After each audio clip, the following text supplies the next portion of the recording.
निर्जला एकादशी के महत्व के बारे में स्वयं भगवान कृष्ण ने युधिष्ठिर को बताया। उन्होंने निर्जला एकादशी के महत्व के बारे में परम धर्मात्मा सत्यवती नंदन व्यास जी को बताने को कहा था।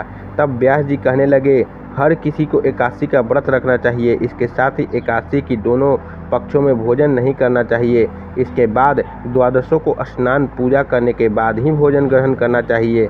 तब भीमसेन व्यास जी से कहने लगे कि हे पितामह, भ्राता युधिष्ठिर, द्रौपदी, अर्जुन, नकुल, सहदेव आदि एकादशी को भोजन नहीं करते और मुझे भी ऐसा करने के लिए कहते हैं, लेकिन मेरे लिए भूख सहना मुश्किल है। मैं भगवान की शक्ति पूजा करने के साथ दान देता हूँ, लेकिन भोजन के बिना नहीं रह सकता। इस पर व्यास जी कहने लगे, हे भीमसेन, यदि तुम नरक को बुरा और स्वर्ग को अच्छा समझते हो तो प्रति मास की दोनों एकादशियों के दोनों पक्षों में तुम अन्न मत खाया करो।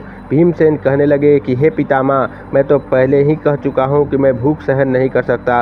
अगर साल भर में कोई एक ही व्रत पड़ता हो तो मैं उसे रख सकता हूँ, क्योंकि मेरे पेट में वृक नाम वाली अग्नि है, इसीलिए मैं भोजन किए बिना नहीं रह सकता।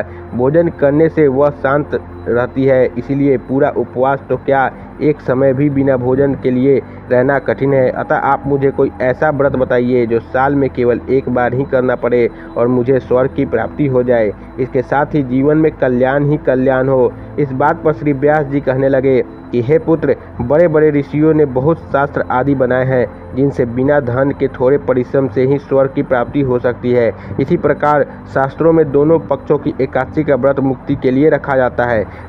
व्यास जी के वचन सुनकर भीमसेन नरक में जाने के नाम से भयभीत हो गए और कांप कर कहने लगे कि अब मैं क्या करूं?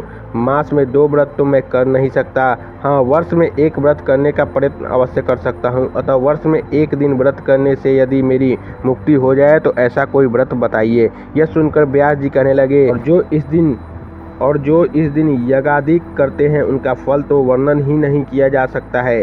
इस एकादशी के व्रत से मनुष्य विष्णु लोक को प्राप्त होता है। जो मनुष्य इस दिन अन्न खाते हैं वे चंडाल के समान हैं, वे अंत में नरक में जाते हैं। जिसने निर्जला एकादशी का व्रत किया, वह चाहे ब्रह्मा, हत्यारा हो, मद्यपान करता हो, चोरी की हो या गुरु के साथ द्वेष किया हो, मगर इस व्रत के प्रभाव से स्वर्ग जाता है। हे कुंती पुत्र, जो पुरुष या स्त्री श्रद्धापूर्वक इस व्रत को करते हैं उन्हें अग्निलिखित कर्म करने चाहिए। प्रथम भगवान का पूजा, फिर गोदान, ब्राह्मणों को मिष्ठान व दक्षिणा में देनी चाहिए तथा जल से भरे कलश का दान अवश्य करना चाहिए। निर्जला के दिन अन्न, वस्त्र, उपहार आदि का दान भी करना चाहिए। जो मनुष्य भक्तिपूर्वक इस कथा को पढ़ते या सुनते हैं उन्हें निश्चय ही स्वर्ग की प्राप्ति होती है। जय श्री कृष्णा।